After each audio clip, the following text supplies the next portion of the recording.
Hello students. आज हम नया चैप्टर शुरू कर रहे हैं। चैप्टर का नाम है kinetic theory of gases. Kinetic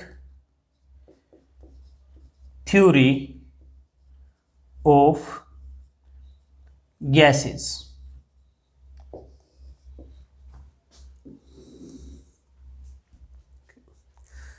तो सबसे पहले gas laws.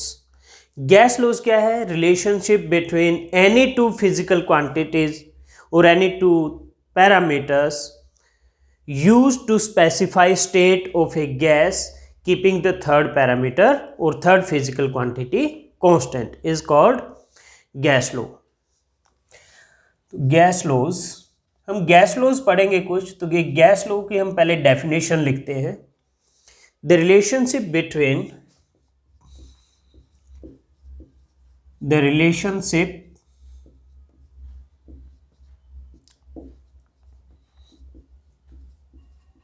between any two physical quantities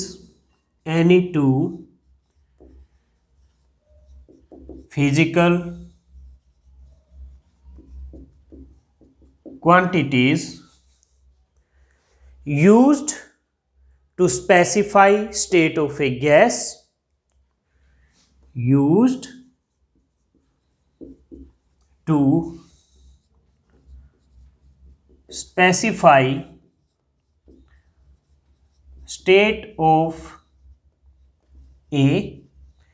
gas keeping the third physical quantity constant. Keeping the third physical quantity constant is called gas law.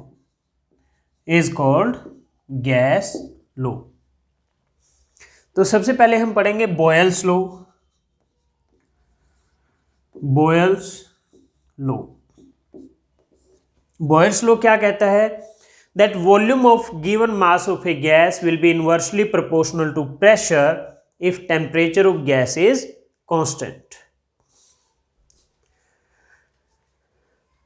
According to this law,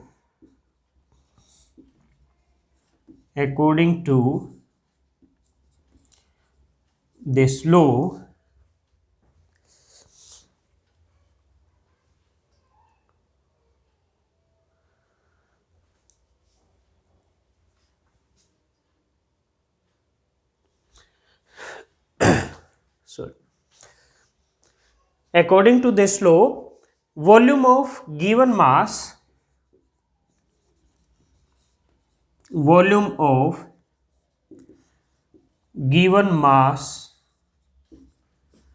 of a gas is inversely proportional to pressure of the gas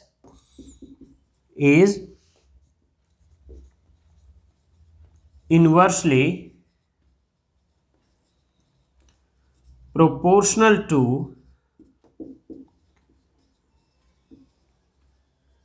pressure of the gas provided temperature of the gas is constant.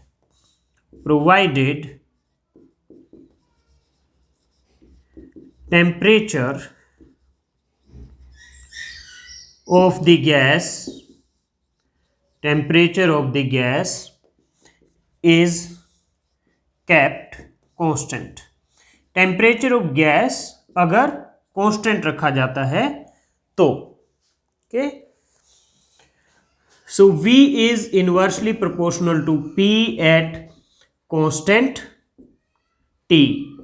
V volume of gas है, P pressure of gas है और T absolute temperature of gas है।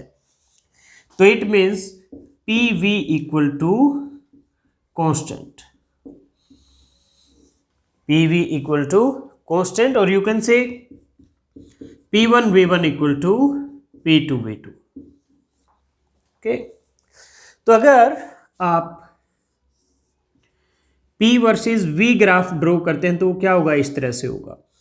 Pressure बढ़ेगा तो volume कम होगा, pressure घटेगा तो volume बढ़ेगा। और 1/V वर्सेस P प्लॉट करें तो क्या आएगा, ये डायरेक्टली प्रोपोर्शनल है P और 1/V, तो स्ट्रेट लाइन आएगा इस तरह से। तो स्टूडेंट्स ये है बॉयल्स लॉ। नेक्स्ट है Charles law.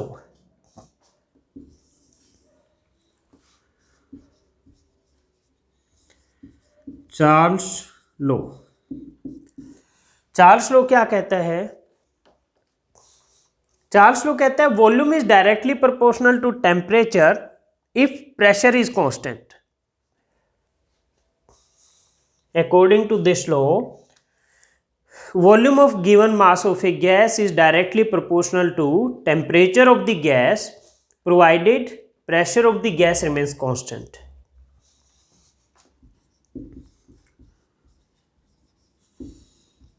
According to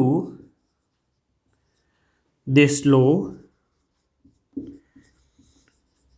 volume of given mass of a gas is directly proportional to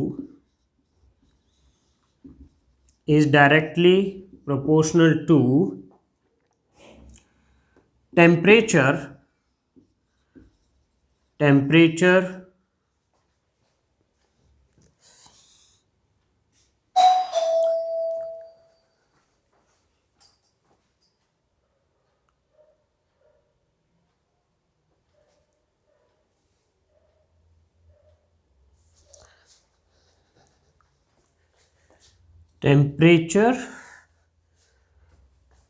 of the gas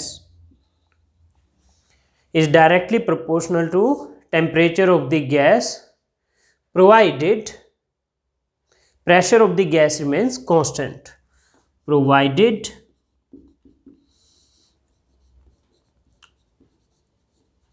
pressure of the gas remains constant. तो ये है स्टूडेंट्स चार्ल्स लॉ की definition.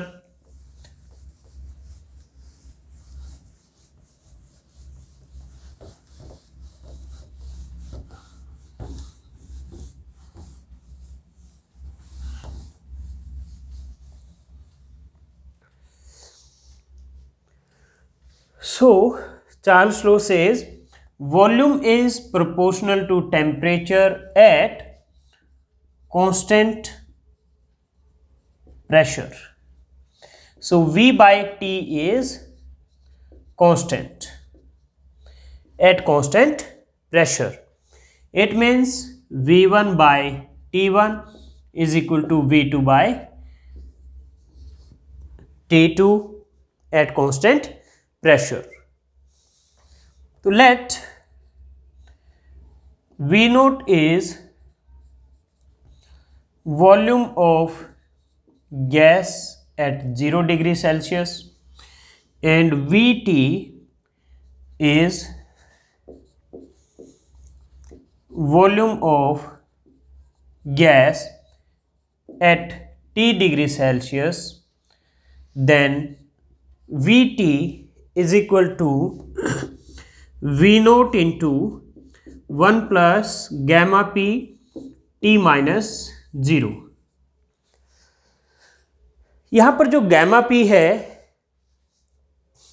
इसको कहते हैं coefficient of expansion of gas at constant pressure.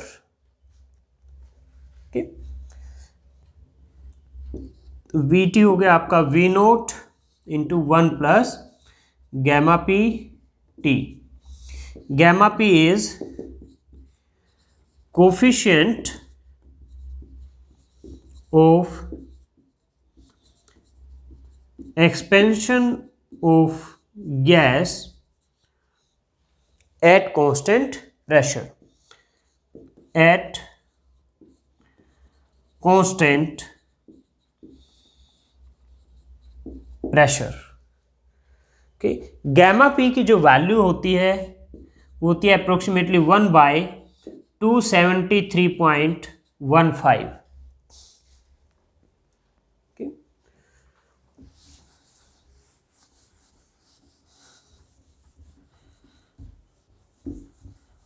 तो अगर मैं गैमा पी की वैल्यू इस इक्वेशन में रख देता हूं तो ये क्या होगा, V T equal to V nought into 1 plus T by 273.15। Gamma P की ये वैल्यू इस इक्वेशन में रख देता हूं मैं, तो ये आ जाएगा V T equal to V nought into 1 plus T by 273.15।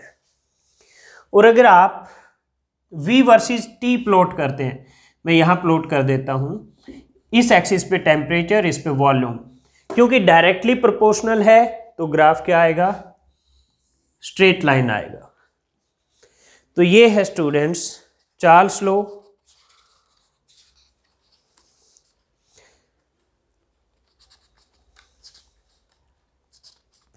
उसके बाद लुसेक्स लॉ है।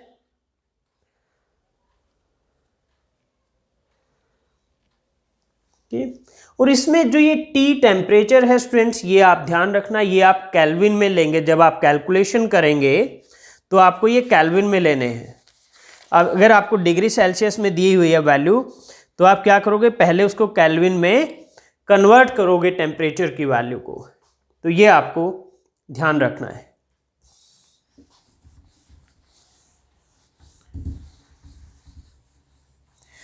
क्योंकि स्टूडेंट्स इस तरह की मिस्टेक करते हैं कि डिग्री सेल्सियस में वैल्यूज दी हैं, फॉर्मूले में भी डिग्री सेल्सियस में ही रख देते हैं। तो नहीं, आपको ये ध्यान रखना है कि आपको टेम्परेचर को पहले केल्विन में कन्वर्ट करना है, फिर उसकी वैल्यू रखोगे टी की।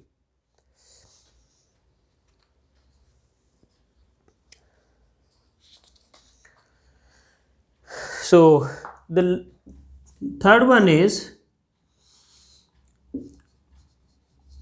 जे लुसेक लॉ। ओके, ये लॉ क्या कहता है, इसको प्रेशर लॉ भी कहते हैं, इसको प्रेशर लॉ भी कहते हैं। और इस लॉ के अकॉर्डिंग जो प्रेशर है किसी भी गैस का, it will be directly proportional to temperature if volume is constant. Directly proportional to temperature if volume of the gas is constant. So according to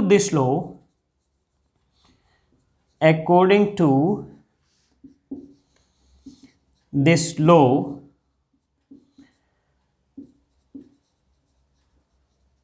pressure of given mass of a gas is directly proportional to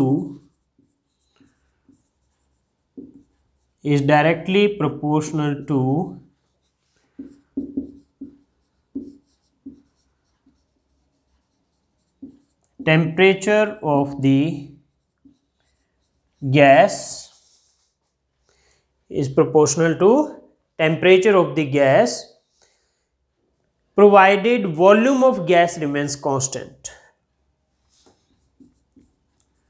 Provided volume of gas remains constant. तो P is proportional to T at constant volume V। तो P by T क्या हो जाएगा, constant हो जाएगा, यानी P1 by T1 equal to P2 by T2। यहां भी जो टेम्परेचर होगा वो केल्विन में होगा। ओके, यानी अगर आपको डिग्री सेल्सियस में भी दी हुई है वैल्यूज, तो आप उसको केल्विन में कन्वर्ट कर लीजिए। तो P1 by T1 equal to P2 by T2 at constant volume. तो ये आपको दिया हो सकता है कि P1 टेम्परेचर है T1 डिग्री सेल्सियस पर, P2 है T2 डिग्री सेल्सियस पे। तो आप क्या करोगे, डिग्री सेल्सियस से केल्विन में कन्वर्ट कर लेंगे आप खुद से।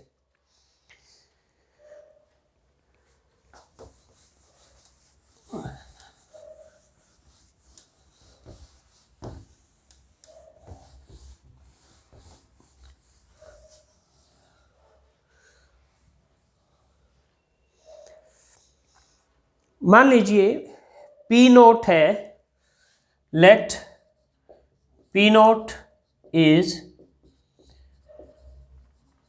Pressure of gas at 0 degree Celsius and PT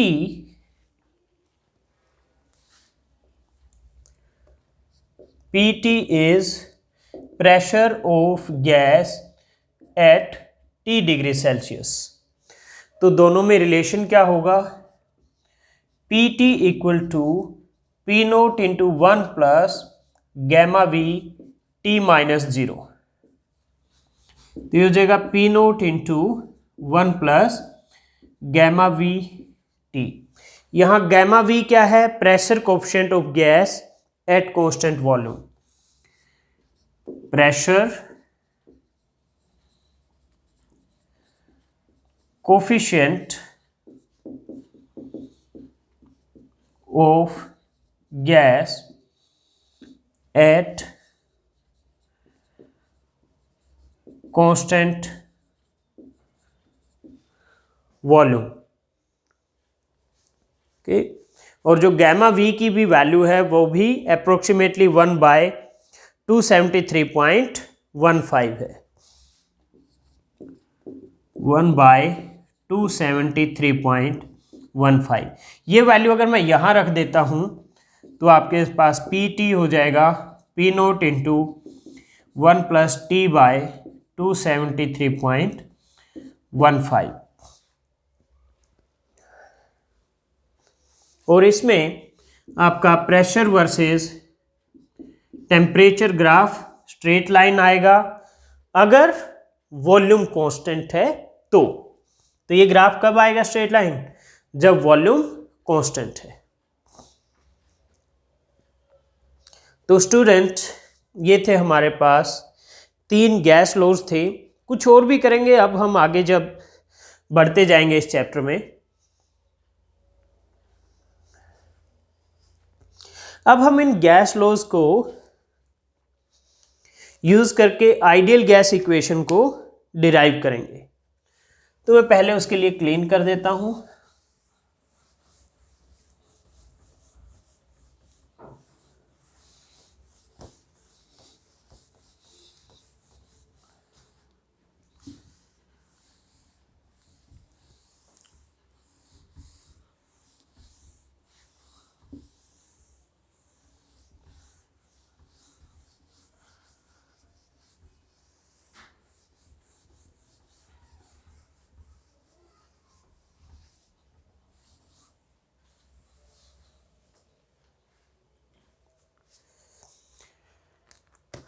तो नेक्स्ट टॉपिक है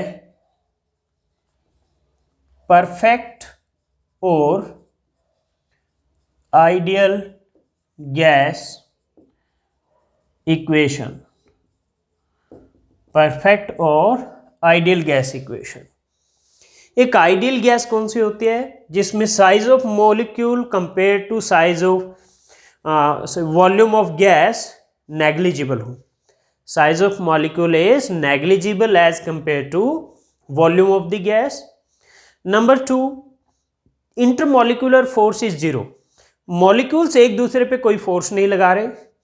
तीसरा, they will obey gas law, जो हमने अभी पढ़े हैं, Boyle's law, Charles law, Lussac's law, इनको वो ओबे करेगी वो gas.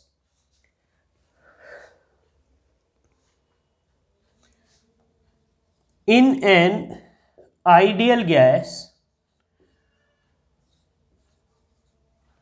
an ideal gas,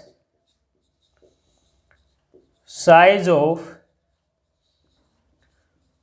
molecule is negligible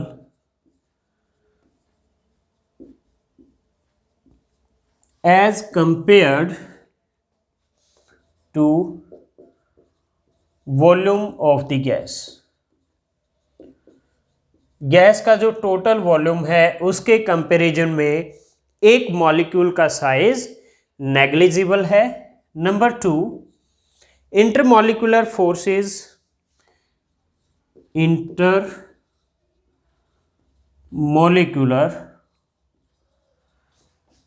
forces are 0। इसका मतलब है कि मॉलिक्यूल एक दूसरे पे कोई फोर्स नहीं लगाएंगे किसी भी तरह का। नंबर 3, दे ओबे गैस लॉज। तो आइडियल गैस जो हमने गैस लॉज पढ़े हैं अभी अभी, उनको ओबे करेगी, उन पर वो गैस लॉज एप्लीकेबल होंगे। अब हम डिराइव करेंगे गैस लॉ को, डेरिवेशन। हमारे पास बॉयल्स लॉ है। बॉयल्स लॉ में क्या है? Volume is inversely proportional to pressure at constant temperature. From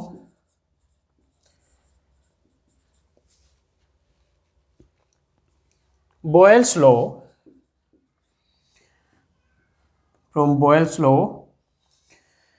V is inversely proportional to P at constant T. From Charles'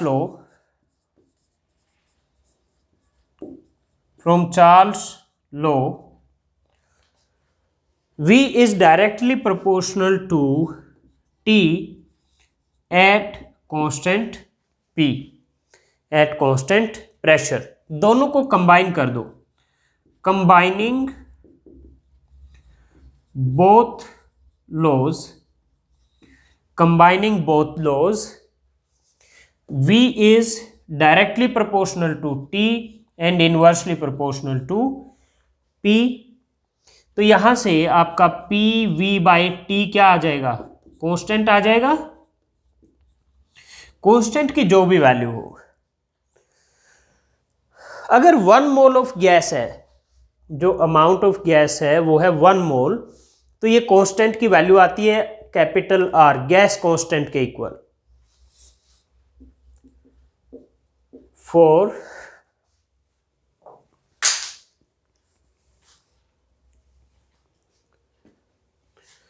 For 1 mole of an ideal gas,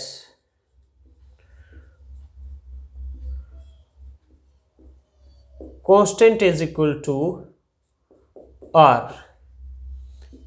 R is gas constant.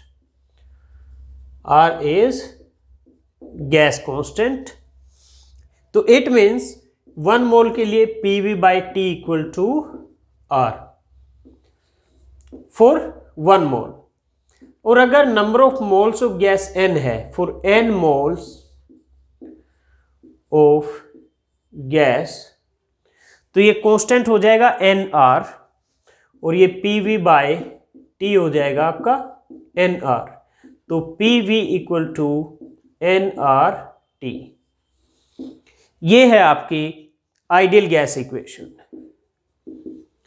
This is ideal gas equation.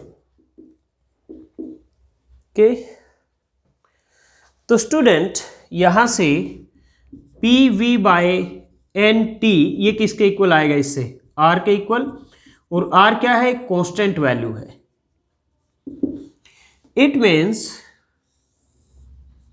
अगर मैं इस axis पे ले लेता हूं P V by N T, इस axis पे मैंने P V by N T लिया, और इस एक्सिस पे मैं प्रेशर ले लेता हूं एटमॉस्फेरिक प्रेशर, जिसकी यूनिट होगी ATM। ATM stands for atmospheric pressure.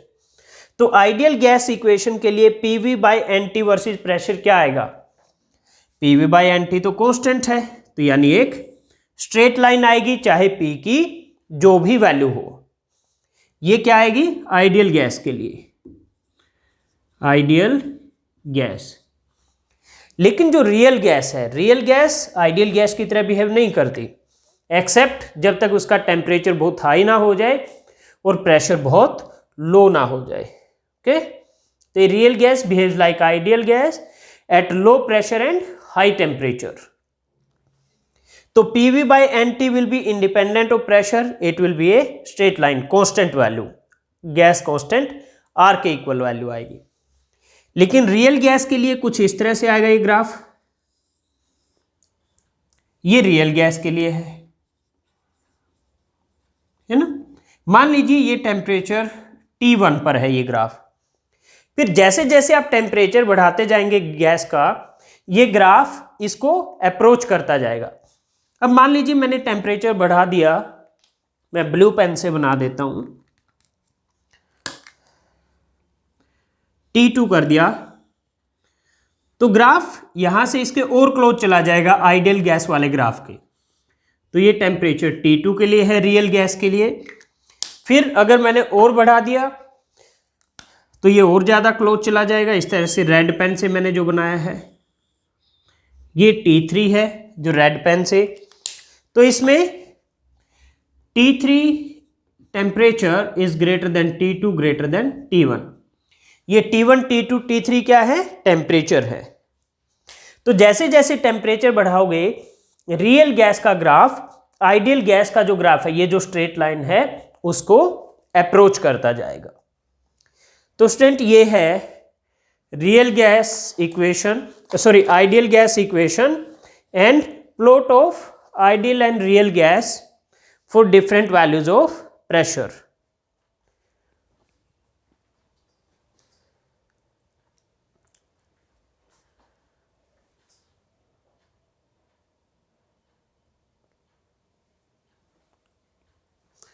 Okay. तो आप यहां लिख सकते हैं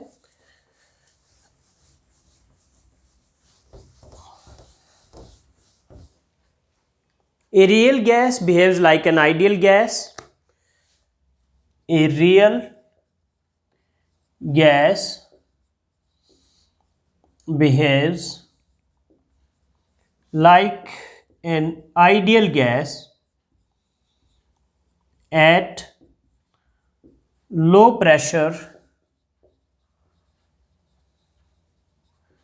and high temperature. Okay students, तो ये टॉपिक हमारा खत्म हो गया, यहाँ पर कंप्लीट हो गया। नेक्स्ट हमारा टॉपिक है काइनेटिक थ्योरी ऑफ गैसेस, यानी kinetic theory of an ideal gas. तो सबसे पहले हम कहेंगे पोस्टुलेट्स ऑफ काइनेटिक थ्योरी, यानी काइनेटिक थ्योरी ऑफ गैसेस में हम कुछ अजम्पशंस लेकर चलते हैं कि हाँ ये सब प्रॉपर्टी एक आइडियल गैस के पास होंगी। Okay,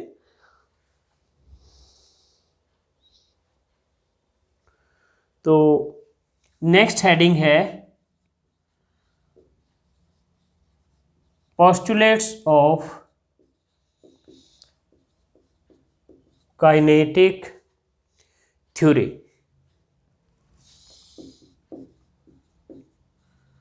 of gases. तो क्या क्या पोस्टुलेट्स हैं? सबसे पहले है all gases consist of large number of molecules. These molecules are identical, perfectly elastic and hard sphere. These molecules are identical, perfectly elastic and hard sphere. Volume of a molecule is negligible as compared to total volume of the gas. All gases consist of large number of molecules. All gases consist of large number of molecules. These molecules are identical. These molecules are identical, perfectly elastic,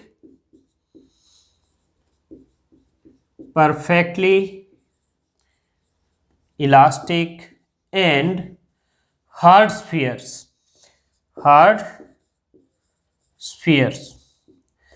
second postulate है, sorry, इसमें एक line और हमें add करनी है. Volume of A molecule, volume of a molecule is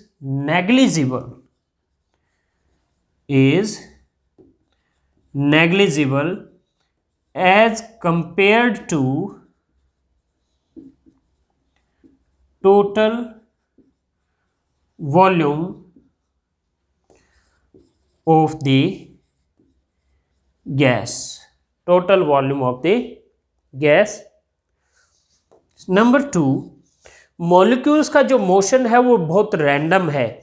उसमें molecules की कोई भी प्रेफर्ड डायरेक्शन ऑफ मोशन नहीं है. Molecules have completely random motion. Molecules have completely random motion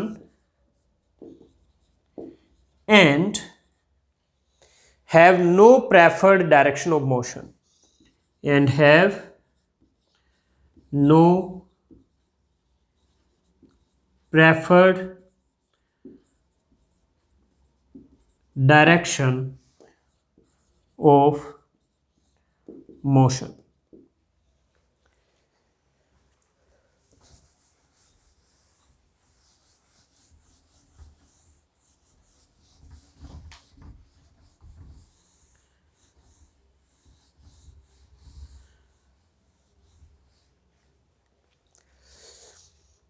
Number 3, molecules travel in a straight line and collide with each other. Molecules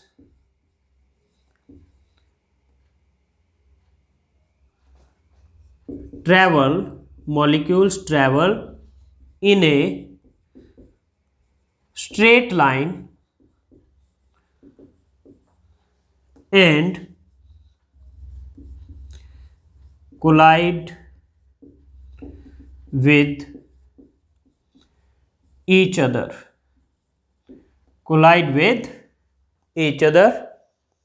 Number 4, जो ये collision है between the molecules and walls of the container, molecule आपस में collision करेंगे और जिस container में gas है उसके कंटेनर की वॉल्स के साथ कोलाइड करेंगे. तो ये सभी कोलिजन परफेक्टली इलास्टिक हैं. और इलास्टिक कोलिजन क्या होता है? जिसमें काइनेटिक एनर्जी और मोमेंटम कंजर्व हो. Collision between molecules and walls of container, collision between, B/W का मतलब है between, collision between molecules and walls of container is elastic. Collision between molecules and walls of container is elastic. I will say perfectly elastic.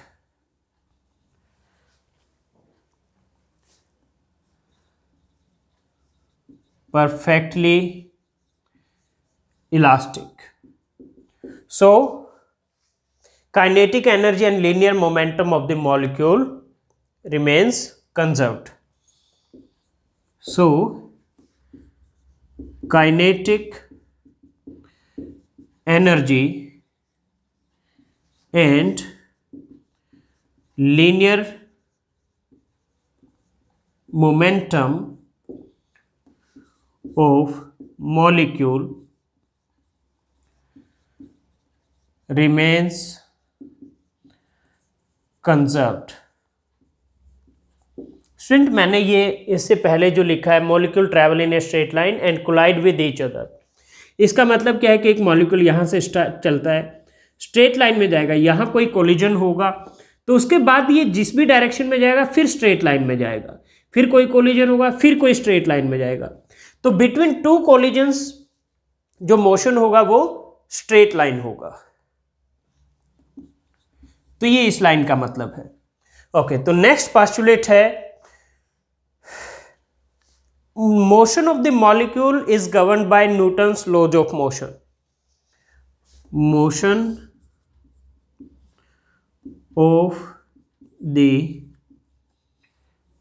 molecule is governed by Newton's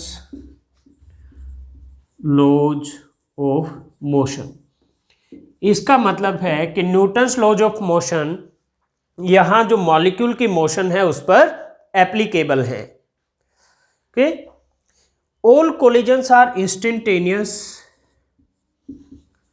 all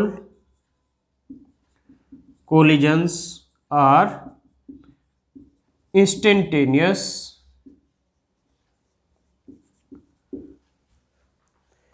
and seventh is path traveled by a molecule between two successive collisions।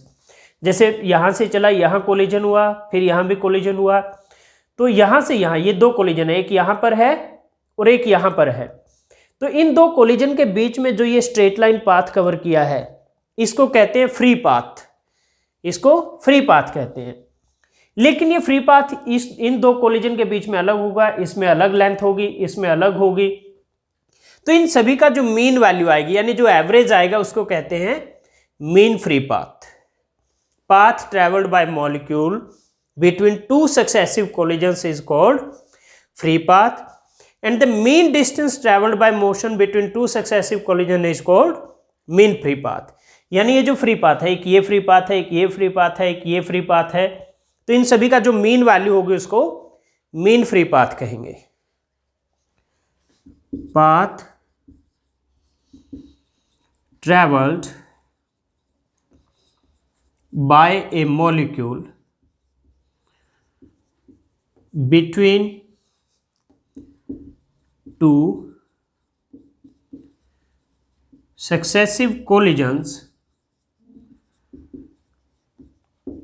is called free path। उसको कहते हैं free path. and the mean distance traveled by molecule and the mean distance traveled by molecule between two successive collisions is called mean free path, is called mean free path। तो student आज की class में इतना ही। Next class में हम इसी chapter को continue करेंगे, next topic pressure of an ideal gas के साथ। तो नेक्स्ट क्लास में आपसे मिलते हैं।